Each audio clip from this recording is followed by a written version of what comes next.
Hello student, स्वागत है आपका एक और नए वीडियो में। आज हम एक इम्पॉर्टेंट क्वेश्चन को डिस्कस करने वाले हैं, जो है the emergence of autobiography as a literary form. यानी कि ऑटोबायोग्राफी को लिटरेरी फॉर्म क्यों कहा जाता है, या उसका आविष्कार कैसे हुआ, इमर्जेंस कैसे हुआ और वो कैसे डेवलप हुई over a period of time, इसे हमें इस आंसर में बताना है। तो चलिए अब हम लोग इस आंसर की शुरुआत करते हैं। सो ऑटोबायोग्राफी का मतलब होता है एक सेल्फ रिटन बायोग्राफी, यानी जब कोई व्यक्ति, कोई इंसान अपने बारे में लिखता है उसे हम ऑटोबायोग्राफी कहते हैं। जो ऑथर होता है वो अपनी जिंदगी के बारे में, पूरी जिंदगी भी हो सकती है या जिंदगी का एक हिस्सा हो सकता है, जब वो ये लिखता है और अपने एक्सपीरियंसेस को रीडर्स के साथ शेयर करता है, और थोड़े बहुत हिस्टोरिकल कॉन्टेक्स्ट में भी लिखता है, यानी उस टाइम पर क्या हो रहा था, जहाँ पे भी वो रहता था वहाँ से रिलेटेड हिस्ट्री क्या है, इन सारे फैक्ट्स को जब वो प्रेजेंट करता है, उस पर्टिकुलर लिटरेरी फॉर्म को हम ऑटोबायोग्राफी कहते हैं। सो यहाँ पर ये डेफिनेशन है ऑटोबायोग्राफी का। ऑटोबायोग्राफीज काफ़ी टाइम से एक पॉपुलर जॉनर है, काफ़ी सेंचुरीज से। तो अगर हम इसकी हिस्ट्री की बात करें तो पहली जो वेस्टर्न ऑटोबायोग्राफी थी वो सेंट ऑगस्टीन ऑफ हिप्पो ने लिखी थी, और ये उन्होंने 13 बुक्स में लिखी थी, और उस वर्क का नाम था कॉन्फेशंस, और ये 397 और 400 सीई के बीच लिखी गई थी। ऑटोबायोग्राफी वर्ड जो है वो एंशिएंट ग्रीक से आता है, जिसमें ऑटो का मतलब होता है सेल्फ, बायोस का मतलब होता है लाइफ, और ग्राफीन का मतलब होता है to write. So basically autobiography का मतलब है अ सेल्फ रिटन लाइफ, और ऑटोबायोग्राफी को ऑटोग्राफी भी कहा जाता है। अब यहाँ पर और थोड़ी सी हिस्ट्री दी हुई है ऑटोबायोग्राफी की। सो स्कॉलर्स जो हैं वो कहते हैं कि ऑगस्टीन के जो कॉन्फेशंस वर्क था वो फर्स्ट वेस्टर्न ऑटोबायोग्राफी है। इसके अलावा और भी ऑटोबायोग्राफिकल वर्क्स उस टाइम पर लिखे गए थे, जैसे कि जूइश हिस्टोरियन फ्लेवियस जोसेफस का वर्क है वीटा, जो कि circa 99 सीई में लिखा गया, और ग्रीक स्कॉलर लिबानियस का वर्क है ओरेशन 1, जिसे 374 सीई में लिखा गया। Works of this kind were called apologias, which essentially means in my defence. तो इस तरह के वर्क को अपोलोजियस कहा गया, जिसे कहते हैं इन माई डिफेंस। तो जो राइटर्स थे वो इस पूरे वर्क को सिर्फ सेल्फ डॉक्यूमेंटेशन, यानी बस मैटर को प्रेजेंट करने के लिए नहीं लिख रहे थे, बल्कि सेल्फ डिफेंस में लिख रहे थे। यानी उन्होंने जो कुछ भी किया अपनी लाइफ में वो क्यों किया, उसको डिफेंड करने के लिए वो लोग ऑटोबायोग्राफीज को लिखते थे। They presented a way to explain and provide rationale for their life work and escapades. तो वो अपनी लाइफ को रैशनलाइज करने के लिए रीडर्स के सामने, लोगों के सामने इस वर्क को लिख रहे थे। There was also less focus on their emotional lives. वो अपनी इमोशनल लाइफ्स को ज्यादातर उसमें प्रेजेंट नहीं करते थे।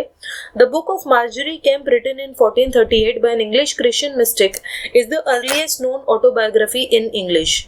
सो एक बुक है the book of Margery Kempe, जिसे 1438 में एक इंग्लिश क्रिश्चियन मिस्टिक, यानी एक साधु थे जिन्होंने इस बुक को लिखा था, वो भी एक अर्लीस्ट ऑटोबायोग्राफी है इंग्लिश की। इसके अलावा और भी कुछ बायोग्राफीज हैं जो उस अर्ली पीरियड में लिखी गई थी, जैसे Lord Herbert of Cherbury 1764 memoirs, John Bunyan की grace abounding to the chief of sinners, जो 1666 में उन्होंने लिखा था, और Jarena Lee's the life and religious experience of Jarena Lee.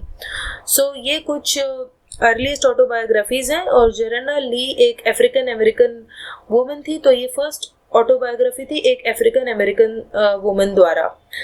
Philosopher Jean Jacques Rousseau's confessions was published in 1782। So जो Rousseau थे, जो कि एक फिलोसोफर थे, उनकी एक बुक है कॉन्फेशंस, वो भी एक ऑटोबायोग्राफी है जिसे 1782 में पब्लिश किया गया। It paved the way for the more thoughtful, emotionally centred autobiographies. तो उनकी जो बुक है वो थोड़ी सी इमोशनल सेंटिमेंट्स को प्रेजेंट करती है। तो ये एक ऐसा टाइम था जब इमोशनली चार्ज्ड ऑटोबायोग्राफीज मार्केट में आने लगी। Autobiography is a literary genre emerged a few years later when British scholar William Taylor first used the term to describe a self-written biography. So एक लिटरेरी जॉनर के तौर पर autobiography तब आई जब British scholar William Taylor ने पहली बार इस term को यूज किया था, और तब उन्होंने इसे डिस्पैरिंगली यूज किया था, यानी वो इस फॉर्म को ठीक नहीं समझते थे. In 1809 English romantic poet Robert Southey use the term more seriously. So 1809 में English romantic poet Robert Southey ने इस टर्म को थोड़ा सीरियसली लिया. Starting in the 20th century more young people started writing autobiography. 20th century से फिर और ज़्यादा लोग ऑटोबायोग्राफीज लिखने लगे, जैसे कि एनी फ्रैंक की diary of a young girl. ये काफ़ी फेमस ऑटोबायोग्राफी है जिसमें एनी फ्रैंक ने बताया है कि कैसे वो और उसके फैमिली जो कि ज्यूज थे, वो नाजीज से, यानी जो जर्मन आर्मी थी हिटलर के अंडर, उनसे बचते हुए कैसे वो लोग एक एटिक में, एक नीचे घर के नीचे एक स्टोर रूम में वो लोग छुपे हुए थे काफ़ी टाइम तक. उसके बाद कैसे उन्हें पकड़ लिया गया, इसके बाद क्या हुआ उनके साथ, ये सारी चीज़ें बताई गई हैं. The 21st century saw an increase in autobiographical essay collections and memoirs. 21st century में फिर और भी ज़्यादा ऑटोबायोग्राफीज लोग लिखने लगे.